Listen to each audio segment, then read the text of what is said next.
Medellin, the second largest city in Colombia. For decades associated with violence, drug wars, and fightings among paramilitary groups. Over the last 10 years or so, the city went through impressive urban transformation, and so did its many neighborhoods, including the infamous La Sierra and Comuna 13.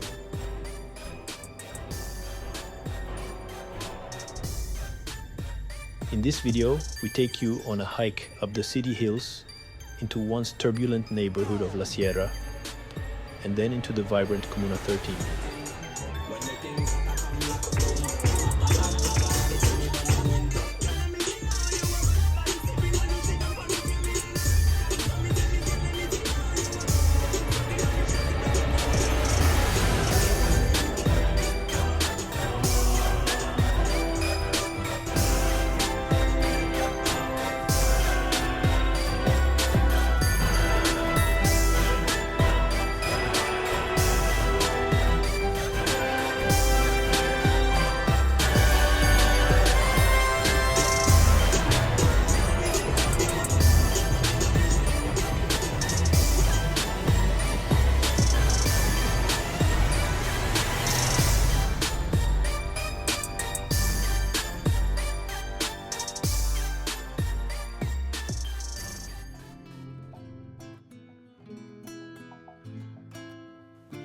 Welcome to Medellin, the city of eternal spring.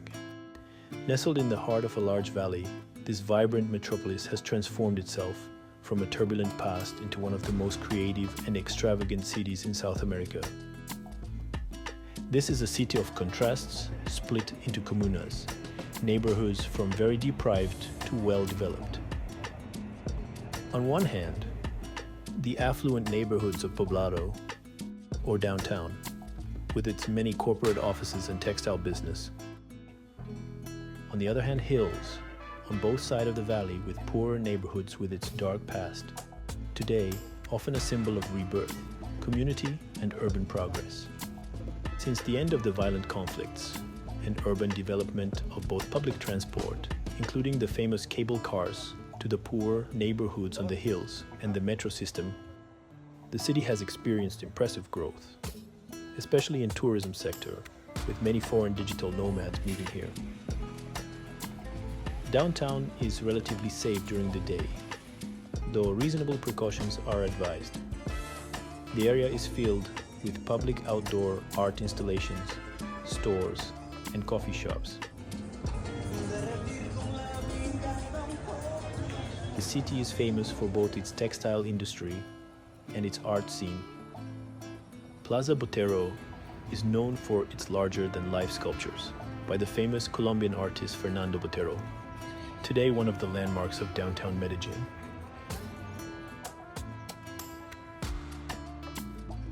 There are several good museums nearby and plenty of bargain street shopping.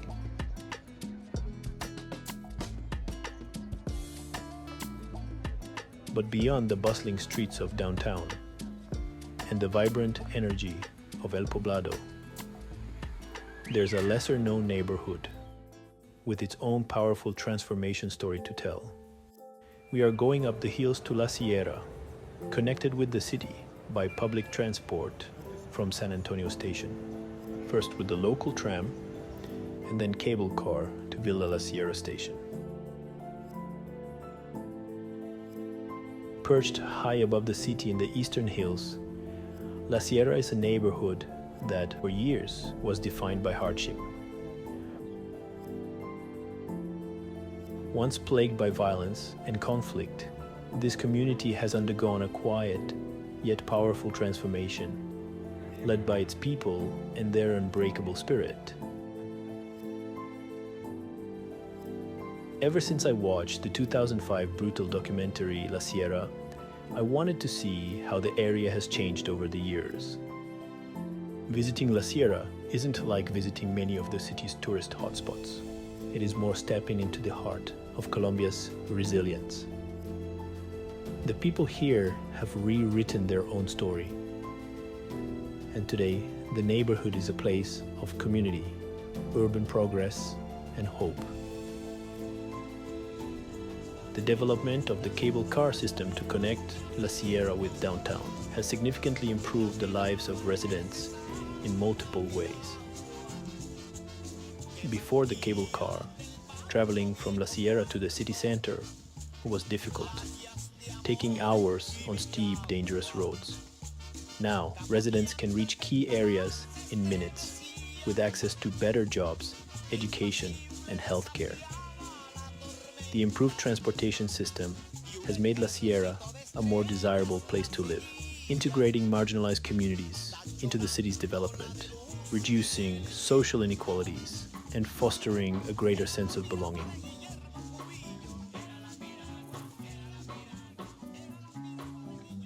Visiting La Sierra is more than just a trip to another part of the city.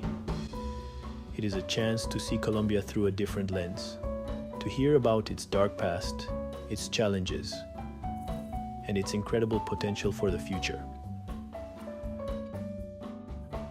We decided to visit some community projects and a local coffee plantation, located at the top of the hills, bordering the neighborhood. But first, a bit of the history to put this hike into perspective. This area has a history deeply marked by violence, poverty, and armed conflict. Like many parts of the city that grew expansively during decades of domestic conflicts in Colombia, La Sierra was heavily affected by drug cartels, guerrilla groups, and paramilitary forces. During the reign of Pablo Escobar, Medellín became the center of narco violence in Colombia. Poor neighborhoods like La Sierra were battlefields for gangs working for drug lords. Youth were often recruited as sicarios by Escobar's cartel. After Escobar's death, in 1993, new armed groups emerged, fighting for control of drug routes and extortions. The early 2000s saw violent clashes between left-wing guerrillas and right-wing paramilitary groups. These groups used La Sierra as a strategic zone, leading to killings, disappearances, and forced displacement of thousands of residents. This was brutally documented by a movie released in 2005 titled La Sierra. The documentary captured everyday realities of a community shaped by war. The movie remains an important documentary for understanding the human impact of Colombia's internal conflict. It serves as a stark contrast to the later transformation of both the neighborhood and Medellín, showing just how deeply violence shaped the city's past. La Sierra has seen many improvements since the film's release. In recent years, initiatives such as the La Sierra Walking Tour has invited visitors to experience the community's transformation firsthand. There has been a positive shift in safety and openness to tourism. However, it's essential to exercise caution.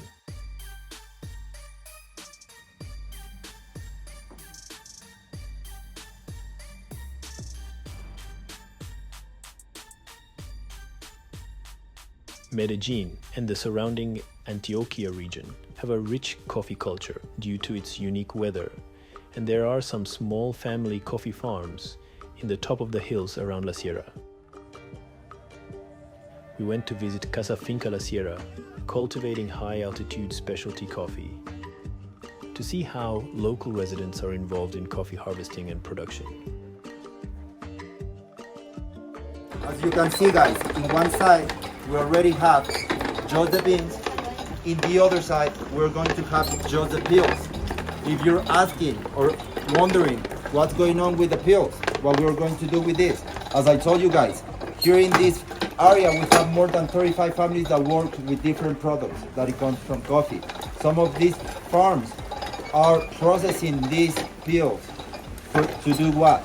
They're going to process some makeup or cosmetics with this because of the antioxidants that it has in the inside. Some of them that they can process some snacks, and some of them will do tea.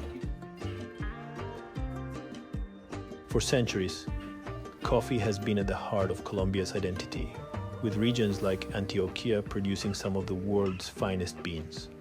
Local farmers and coffee enthusiasts are reclaiming Medellín's hills, turning unused land into small yet thriving coffee plantations. These plantations not only preserve a tradition, but also provide economic opportunities in neighborhoods once affected by violence. Bienvenido, mi nombre es Levi, estamos acá, 1900 metros de altura, 85.000 arbustos de café, casos abiertos, se remueve la tierra, sombra, la semilla 5 centímetros, 3 meses para que germine en estas dos primeras hojitas. With a focus on sustainability, these urban coffee projects use organic farming methods, protect local biodiversity, and create a direct link between farmers and consumers.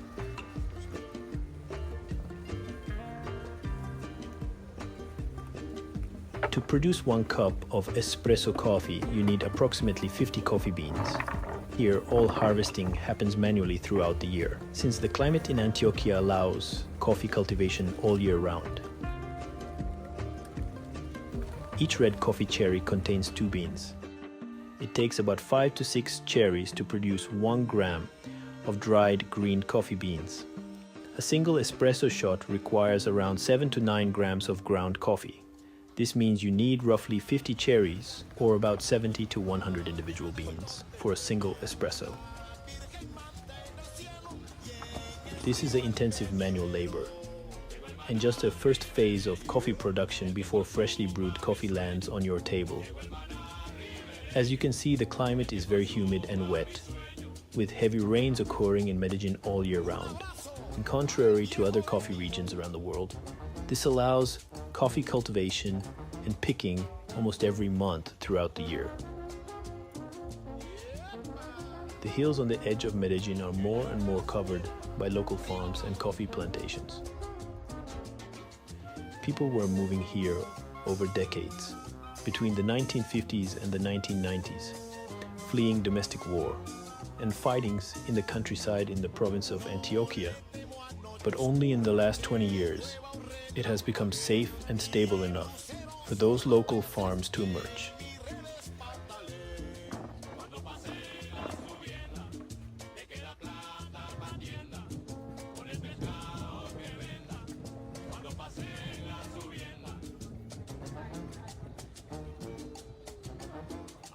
After picking coffee cherries from the fields, the cherries are then carefully sorted, removing any that are not suitable for coffee roasting. After harvest, the cherries undergo a meticulous process: depulping, fermentation, and drying under the warm Colombian sun. But the heart of the tradition lies in the roasting. Unlike modern industrial methods, traditional coffee roasting in Colombia is an art passed down through generations. Here, every batch is roasted by hand, using techniques honed through years of experience. Once roasted, the beans are ground with care, releasing the rich, intoxicating aroma that signals the final step, brewing. Before we put it on the coffee, we need to be sure that the temperature is in between 85 to 95 degrees Celsius, not boiling point. If you use boiling point, you're going to be burning the coffee. So how we handle this? You can let the water boil. Then when it's boiling, you turn it off and you just let it settle for a couple of minutes until you have it. Right. You can also purchase coffee products directly from local farmers, from coffee beans to coffee-flavored beer and liquor.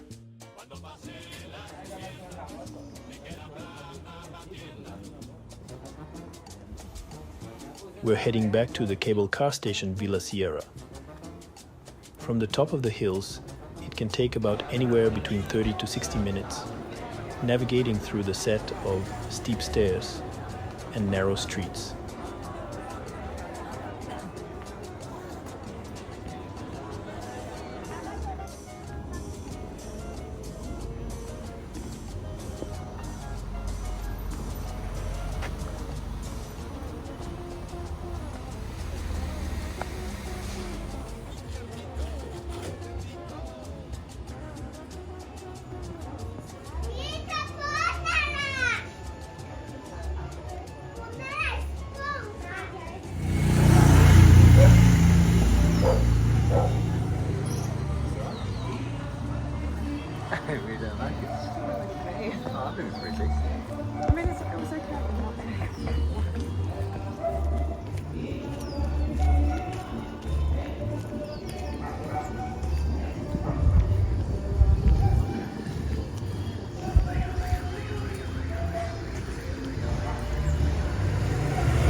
el amor y la felicidad.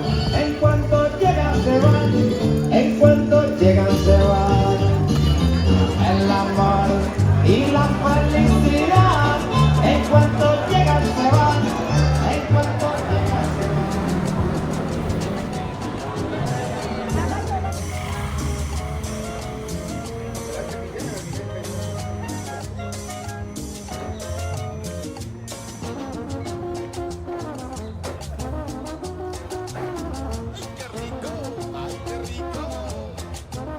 On the way back, we learned that with the neighborhood transformation, slowly residents start advertising tourist rental accommodations overlooking the Medellín Valley, which is also a good example of how safety and infrastructure has improved in La Sierra.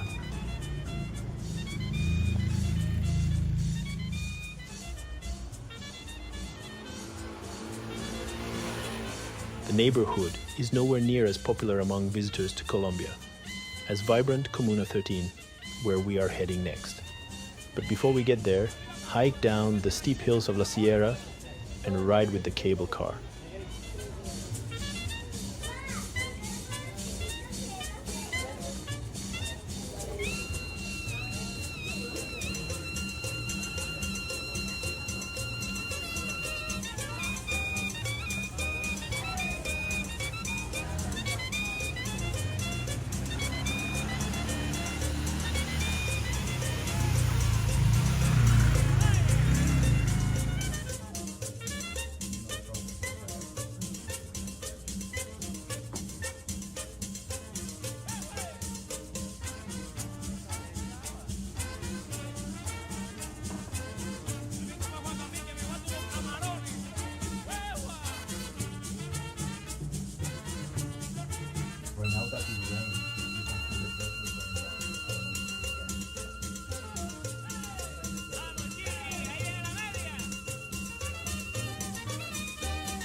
To get to Comuna 13. From downtown Medellin, you need to either take Uber, taxi, or public transport to San Javier station. From there, it is about 20 to 30 minutes walk to Comuna 13. Or you can take a local bus that will take you close to the famous escalators of Comuna 13 in just 5 minutes.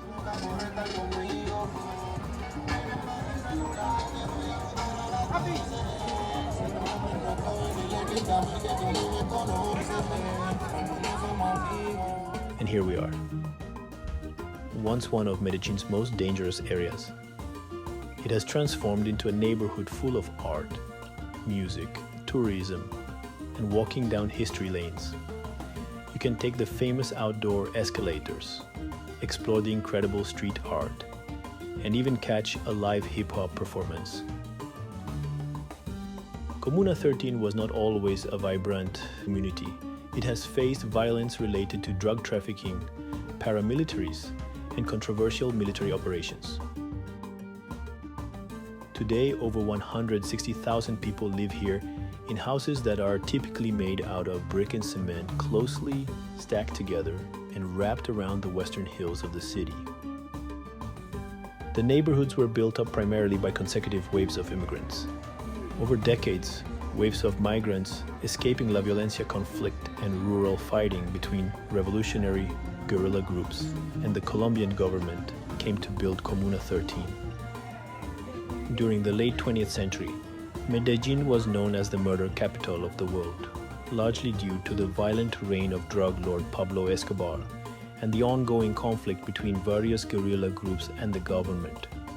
Comuna 13, perched on the city's steep hillsides, was one of the key battlegrounds. Its strategic location made it a key point for drug trafficking and criminal activity. Rival factions fought for control, leading to a time of terror for the local residents. The violence peaked in the early 2000s, when the Colombian government launched a military offensive aimed at regaining control from guerrilla groups. The military operation carried out in October 2002 was one of the largest military interventions in the city's history. While it succeeded in pushing out guerrilla forces, it came at a heavy cost. Many innocent civilians were caught in the crossfire, and reports surfaced of forced disappearances and mass executions and human rights violations.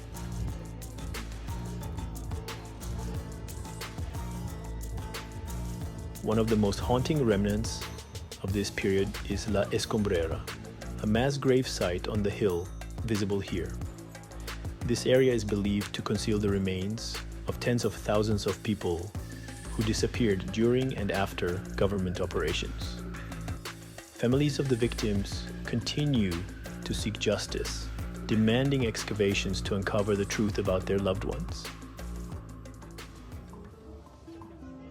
Today, Comuna 13 is a testament to the power of transformation. The neighborhood has become a symbol of hope, drawing thousands of visitors from around the world who come to witness its stunning street art, hear the stories of survival, and experience its vibrant culture.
When the things start to come like a sprinter, hotter than lava anytime, even in winter. Let me see how you are bad, sipping when you sit and panic, get me in a net. So me tell me, girl, let me see how you are bad, smoking on you, black it, get me in a net. You so my dear, wine your body, yeah, hard upon me, yeah, wine your body, yeah, hard upon me. Yeah, let me see how you are bad.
¿Dónde están los aplausos del público? ¡Vamos a la energía! Ok.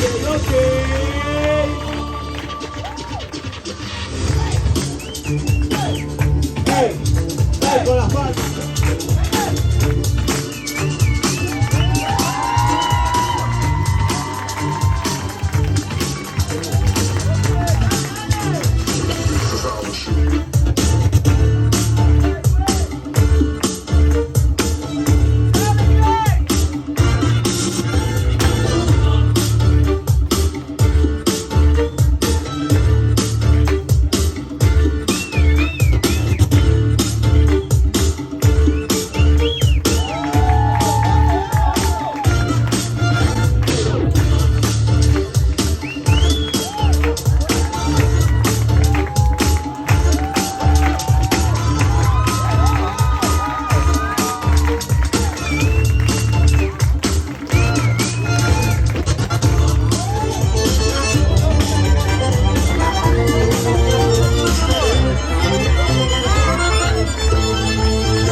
tourism has played a major role in Comuna 13's revival.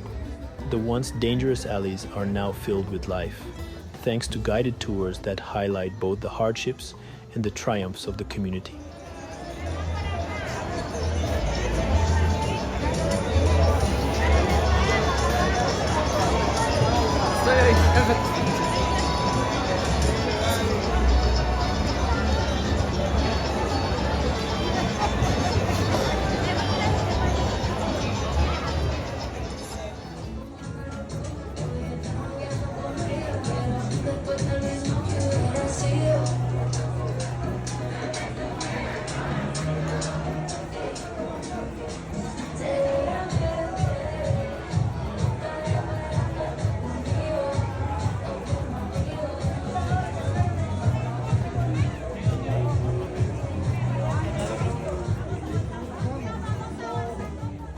The famous outdoor escalators, installed in 2011, symbolize the city's commitment to progress, making it easier for residents to navigate their steep neighborhood.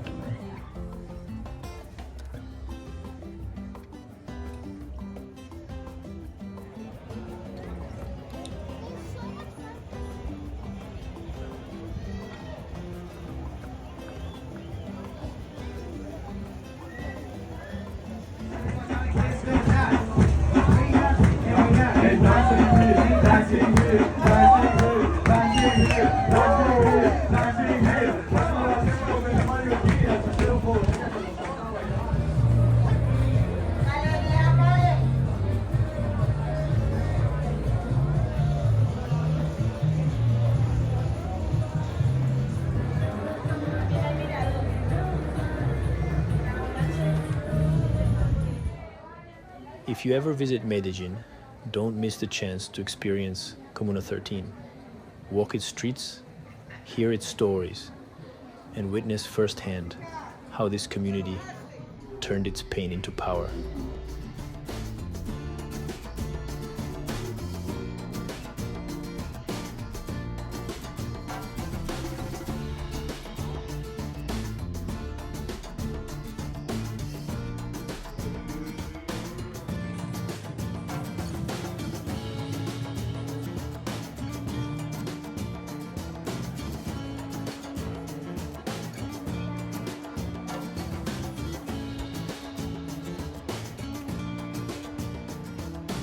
Comuna 13 is no longer just a story of violence.